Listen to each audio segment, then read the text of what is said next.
बिस्मिल्लाहिर्रहमानिर्रहीम। मेरा नाम डॉक्टर सैयद मकबूल हुसैन है और आज हम बात करने जा रहे हैं कम ख्वाबी के बारे में, जिसको हम अपनी टेक्निकल ज़ुबान के अंदर कहते हैं इंसोम्निया। नींद यकीनन अल्लाह पाक की बहुत बड़ी नेमत है और एक नॉर्मल इंसान को रोज़ाना 7 से 9 घंटे के लिए प्रॉपर नींद की ज़रूरत होती है। और अगर ये नींद अच्छी है तो आपकी क्वालिटी ऑफ लाइफ बेहतर हो जाती है, आपकी प्रोडक्टिव जो एबिलिटी है, आप ज़्यादा अच्छे तरीके से, ज़्यादा मुनज़्ज़म तरीके से काम करने की सलाहियत जो है आपके अंदर पैदा होती है। बहुत सारी वजूहात होती हैं इसकी नींद कम होने की। आज हम बात सिर्फ ये करेंगे कि अगर किसी को इंसोम्निया है तो क्या क्या वो नॉन फार्माकोलॉजिकल मेडिसिन से हट के क्या क्या वो टेक्निक्स हैं, क्या क्या वो चीज़ें हैं जो वो कर सकता है जिससे नींद जो है इम्प्रूव करे। पहली बात तो ये है कि बाज़ लोगों के अंदर नींद का जो प्रॉब्लम है वो हर एक के अंदर एक जैसा नहीं है। बाज़ लोगों के अंदर नींद जब वो स्टार्ट करते हैं नींद लेना तो इनिशिएशन के अंदर प्रॉब्लम होता है, नींद प्रॉपर स्टार्ट ही नहीं होती, लेटे हैं नींद नहीं आ रही। बाज़ लोगों को ये प्रॉब्लम है। बाज़ लोगों को प्रॉब्लम यह कि नींद तो आ गई, उसकी जो कंसोलिडेशन है, जो उसकी मेंटेनेंस है वो प्रॉपर नहीं हो रही, यानी वो नींद का एक जो ख़ास लेवल अचीव होना चाहिए वो नहीं हो रहा। बाज़ लोगों के अंदर उसकी क्वालिटी जो है, यानी वो जो गहरी नींद है वो नहीं आ रही। नींद तो सो तो वो रहे हैं, तो वो गहरी नींद नहीं आ रही। तो ये सारी चीज़ें जो है इसको इंसोम्निया के अंदर ही हम लेके आते हैं और इसको इसी लाइन पे हम ट्रीट करते हैं। अब इंसोम्निया की 3 कैटेगरीज़ हैं। एक है ट्रांजिएंट इंसोम्निया। ट्रांजिएंट का मतलब ये है कि आपको सिर्फ़ 1 हफ़्ते से कम जो है वो ये मसला है और आम तौर पे इसकी वजह कोई ना कोई डिप्रेशन, कोई ना कोई स्ट्रेस होता है, तो इसको कहते हैं ट्रांजिएंट इंसोम्निया। इसके अलावा जो है वो अक्यूट है, अक्यूट इंसोम्निया ये होता है कि ये जो मसला है नींद ना आने वाला या कम आने वाला, ये 1 महीने से कम का अरसा इसमें आप जो है मुब्तला हैं तो ये अक्यूट है। और अगर 1 महीने से ये काम बढ़ गया तो ये है क्रॉनिक इंसोम्निया, यानी ये क्रॉनिक फेज़ में दाखिल हो जाता है।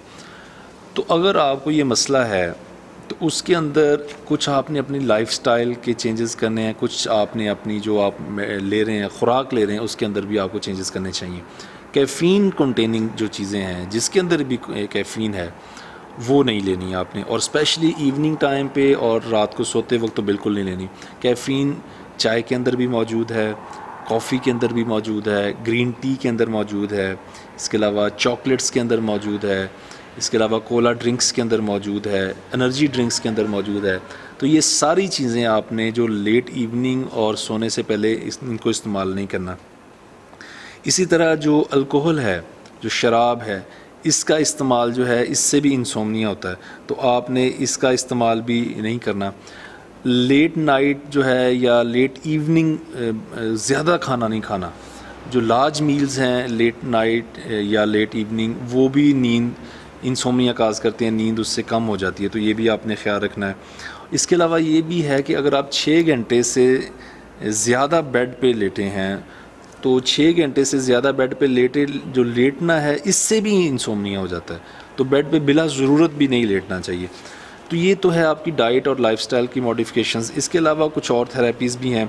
एक चीज़ है जिसको हम कहते हैं स्लीप हाइजीन एजुकेशन, कि आपने प्रॉपर एजुकेट करना है और होना है कि आपने जो है अपना इन्वायरमेंट कैसा बनाना है। पहली बात तो ये है कि आपका जो सोने के लिए आपने जब जाना है बेड पे और सुबह जब उठना है ये टाइम फ़िक्स हो। रोज़ाना उसी टाइम आपने सोने के लिए जाना है और उसी टाइम आपने उठ जाना है बेड से।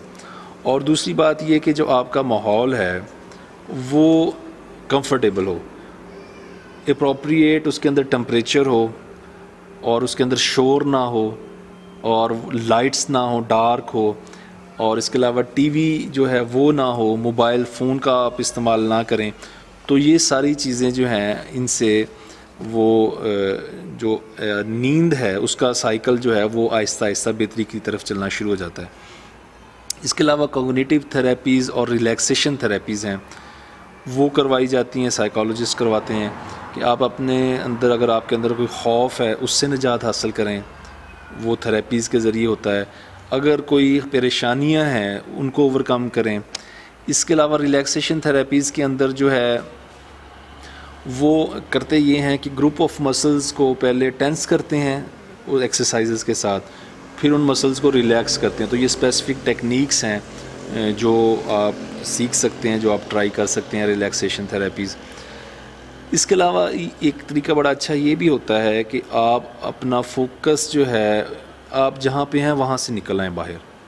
आप एक ऐसा आर्टिफिशियल माहौल अपने इर्द गिर्द पैदा करें, सोच में, इमेजिनेशंस में, कि जो आपको पसंद है, और उसमें आप वो चीज़ें आने दें जो आपको पसंद है। जो आप पसंद नहीं करते जिन चीज़ों को, उनको उस एनवायरनमेंट से, जो तख़य्युलाती एक एनवायरनमेंट है, उसमें से निकाल दें। जो लोग आपको जो पसंद हैं उनको वहाँ पे ले आएँ, जो चीज़ें आपको पसंद हैं उनको एक माहौल, एक तख़य्युल पैदा करें, न्यूट्रल हो, प्लेजेंट हो। उसमें जाने से भी नींद जो है वो आना स्टार्ट हो जाती है। इसके अलावा जो है वो स्टिमुलस कंट्रोल थेरेपी है। स्टिमुलस कंट्रोल थेरेपी बेसिकली उसमें जो उसका थीम है वो ये है कि आपने बेड को सिर्फ सोने के लिए इस्तेमाल करना है। वहाँ पे बैठ के ना तो आपने बुक रीडिंग करनी है, ना टीवी देखना है, ना आपने कोई और ऑफिस काम करना। कोई भी काम आप बेड पे बैठ के नहीं करेंगे। आप बेड को सिर्फ स्लीपिंग के लिए यूज़ करेंगे, और आप बेड पे तभी जाएंगे जब आपको नींद का एहसास शुरू हो जाएगा। आप तब बेड पे जाएंगे, यानी बेड को सिर्फ नींद के लिए इस्तेमाल करें। और फ़र्ज़ करें आप जाते हैं और आपको 15-20 मिनट के लिए नींद नहीं आती, तो फिर बेड से उठ जाएं। बेड से उठ के अपने आप को फिर रिलैक्स करें, फिर सोचें, फिर कुछ थोड़ी सी जो तख़य्युलाती है चीज़ें उनको लेके आएँ, और फिर दोबारा जो है बेड पे जाकर दोबारा फिर ट्राई करें 15-20 मिनट के लिए। फिर नहीं आ रहा, फिर उठें। बेड पे बिला वजह लेटना जो है ये भी इंसोम्निया काज़ करता है, और बिला ज़रूरत जो है वो बेड पे नहीं लेटना, और दोपहर के वक्त सोना है, इसको आप बंद कर दें। इसके अलावा जो है वो स्लीप रिस्ट्रिक्शन थेरेपी भी होती है। वो स्लीप रिस्ट्रिक्शन थेरेपी ये है, जैसे मैंने पहले अर्ज़ किया था, 7 से 9 घंटे जो है ये हेल्दी स्लीपिंग टाइम है जो आपकी रूटीन में शामिल होना चाहिए। तो रिस्ट्रिक्शन थेरेपी ये है कि आपने सिर्फ 5 घंटे के लिए रोज़ाना बेड पे जाना है।